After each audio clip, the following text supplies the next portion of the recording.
కడపలో పోలీస్ స్థలాలను కాపాడుకోలేని జనకుల శ్రీనివాసులు రాష్ట్ర పోలీస్ సంఘ అధ్యక్షులుగా ఉండేందుకు అర్హత లేదని తెలుగుదేశం పార్టీ కడప జిల్లా అధికార ప్రతినిధి మురళీకృష్ణ అన్నారు.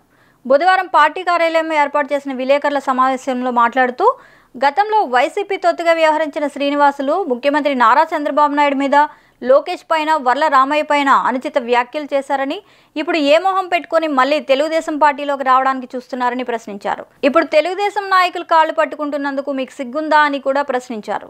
ఇటువంటి వ్యక్తులను పార్టీలోకి తీసుకోవడం అన్నది జరగదని కూడా స్పష్టం చేశారు. ఈ సమావేశంలో తెలుగుదేశం పార్టీ జిల్లా కార్యదర్శి బండి ప్రతాప్ తదితరులు పాల్గొన్నారు. నమస్కారం. కడప జిల్లా ప్రజలకు మరియు యావత్తు ఆంధ్రప్రదేశ్ నా యొక్క పోలీస్ సోదరులకు నమస్సమాంజలు. అయ్యా, నా పేరు తోట రామచంద్రయ్య. నేను రిటైర్డ్ సబ్ ఇన్స్పెక్టర్. నేను ప్రీవియస్గా పోలీస్ సంఘంలో సభ్యునిగా పనిచేశాను. నా యొక్క 40 సంవత్సరాల సుదీర్ఘ సర్వీసులో నేను జనకుల శ్రీనివాసులు అటువంటి మాట తప్పిన మనిషిని ఎప్పుడు చూడలేదు. ఇతను అనవసరంగా ఒక retired police officer Shri Varla Ramaiah పైకి తొడలు తట్టి మీసాలు దువ్వి అన్నీ చేశాడు. ఏమయ్యా, ఎందుకు నువ్వు మీసాలు దువ్వినావు, తొడలు తడుతున్నావు అంటే, మాది కడప జిల్లా, మా పద్ధతి ఇంతే అని చెప్తున్నారు. కడప జిల్లా పరువు తీస్తున్నావు జనకుల శ్రీనివాసులు గారు. నువ్వు కడప జిల్లా వాసివి కావచ్చు, కానీ నువ్వు రాజంపేట వాసివి కావచ్చు, కానీ నీ యొక్క జిల్లా హెడ్ క్వార్టర్ వచ్చేసి నెల్లూరు. నీవు ఏదైనా మీసాలు దువ్వాలా, నువ్వు తొడలు తట్టాలంటే మీ నెల్లూరు జిల్లా రాజకీయ నాయకుల పైకి నువ్వు తిప్పుకో. ఇక్కడ పోలీసులంతా ఈ విధంగా తొడలు తట్టి ఇంత నీచ సంస్కృతి కలిగినటువంటి పోలీసులు ఇక్కడ లేరు. దయచేసి ఇది ఒకటి గుర్తుపెట్టుకో. తర్వాత ప్రకాష్ అనే ఒక కానిస్టేబుల్ అనంతపురం జిల్లాలో మన డిఏల గురించి అతను ప్లకార్డు పట్టుకున్నారని అతను డిస్మిస్ చేశారు. మీరు అప్పుడు ఏం చేశారు? మీరు మీ సంఘం ఏం చేసింది? నేను దాని గురించి ప్రశ్నిస్తే కడప జిల్లా సంఘ సభ్యులు కొంతమంది అంటారు, మీ పోలీసు వేరు, మా పోలీసు వేరే అంటున్నారు. ఇది ఎక్కడి న్యాయము?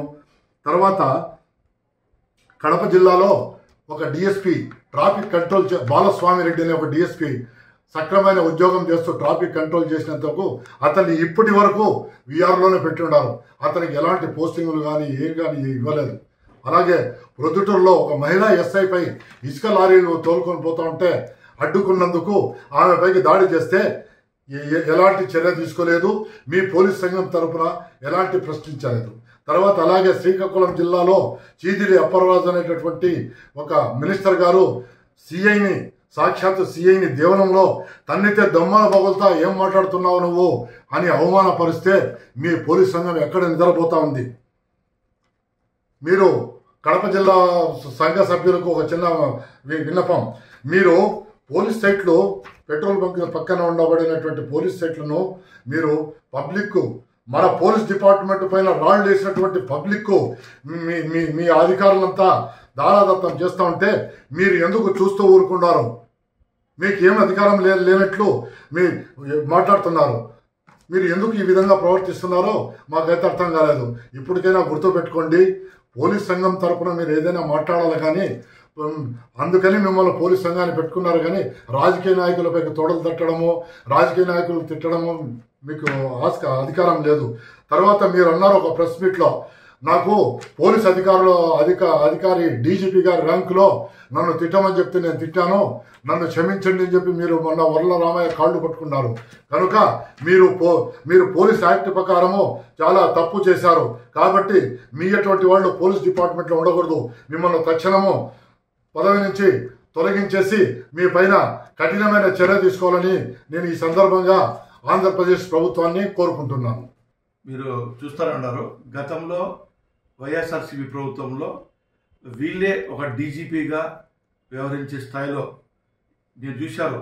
అనేక మంది సీఏలు దాడి చేసి కొట్టారు, ఎస్ఐలు కొట్టారు, పోలీసులు కొట్టారు. ఏ రోజు కానీ పోలీస్ సంఘం పెట్టుకొని కానీ వాళ్ళు ఏ రోజు కానీ వాళ్ళని స్పందించిన సంఘటనలు లేవు. కానీ చంద్రబాబు నాయుడు అరెస్ట్ చేసేదానికి కానీ వర్ల రామయ్య గారు అనేక రకాల మీద వాళ్లకు తొడలు కొట్టి మేము పోలీసు అధికారులు అంటే కడప జిల్లా వాళ్ళము ఏమైనా మాట్లాడగలుగుతామనే రీతిలో మాట్లాడారు. అదే ఈరోజు జనకల శ్రీనివాస్ గారు తెలుగుదేశం పార్టీ నాయకులు కాళ్ళు పట్టుకోవడానికి సిద్ధంగా. మేము ఒకటే చెప్తున్నాం, శ్రీనివాస్ గారు గతంలో ఎలక్షన్ జరిగే విధానం కాదు, ఏదో మిమ్మల్ని పార్టీలో నామినేటెడ్ పోస్టుగా ఈ రాష్ట్ర వ్యాప్తంగా పోలీస్ సంఘాలు జరిగాయి. ఇప్పుడు మీ పద్ధతి మార్చుకోండి, ఎలక్షన్ జరపండి. ఎందుకంటే ఈరోజు తెలుగుదేశం పార్టీకి సంబంధించిన అనేక మంది పోలీసు అధికారులు రిటైర్డ్ అయిన వ్యక్తులు కానివ్వండి, అనేక మంది సర్వీస్లో ఉండే వ్యక్తులు కానివ్వండి, వాళ్ళు ఎందుకంటే కన్నా ప్రజల పక్షాన పోరాడేదానికి ఏ ఒక్క రూపాయి కానీ లంచాలు తీసుకోకుండా అధికారం కోసం ప్రజల కోసం కష్టపడిన డిఎస్పీ స్థాయి నుంచి ఎస్పీ స్థాయి వరకు, కానిస్టేబుల్ స్థాయి నుంచి డిఎస్పీ స్థాయి వరకు ఉన్నారు. కానీ వాళ్ళందరినీ మనోభావాలు పక్కన పెట్టి కేవలం మాజీ ముఖ్యమంత్రి జగన్మోహన్ రెడ్డి గారు చెప్పినట్టు కానీ, సజ్జల రామకృష్ణ రెడ్డి చెప్పినట్టు కానీ, విజయసాయి రెడ్డి చెప్పినట్టు కానీ మీరు ఆ రోజు మీ కనసైకల్లో వాళ్ళ కనసైకల్లో మీరు పనిచేశారు.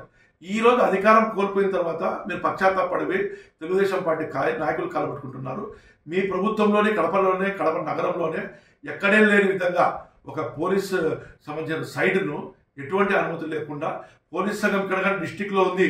ఎటువంటి సంఘం ఎక్కడైనా సరే ఒక పోలీస్ సంఘం సొసైటీ ఉంటే ఆ సొసైటీ అంటే ఫార్వర్డ్ చేసుకొని డీజీపీకి అడిగి డీజీపీ నుంచి అప్రూవల్ వచ్చిన తర్వాత మళ్ళీ రెవెన్యూ పర్మిషన్ తీసుకొని యాక్షన్ పెడతారు.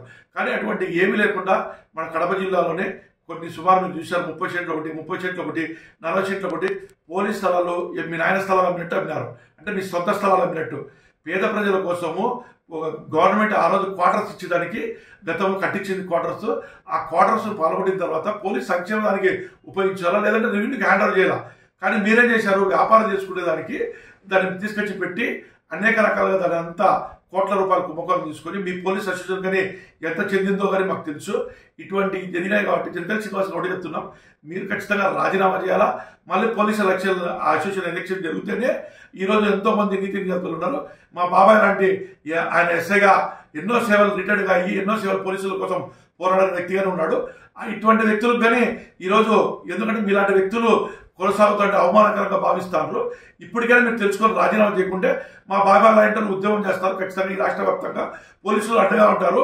గతంలో ఏ పోలీసుల మీద దాడి జరిగినా వాళ్ళ ద్వారా ఎవరెవరు దాడి చేశారు వాళ్ళపైన కానీ ఖచ్చితంగా కేసులు పెట్టించి ఖచ్చితంగా దాన్ని మేము పూర్తిగా విచారణ జరిపించడానికి కానీ రాబోయే కాలంలో మా బాబాయ్ని పిలిచిపోయి చంద్రబాబు నాయుడు గారికి పిలిచిపోయి ఖచ్చితంగా లోకేష్ గారి కాడికి హోంమంత్రి గారిని కలిసి మేము ఒక రిప్రజెంటేషన్ ఇస్తాము. మరిన్ని అప్డేట్స్ కోసం please subscribe our channel VST news.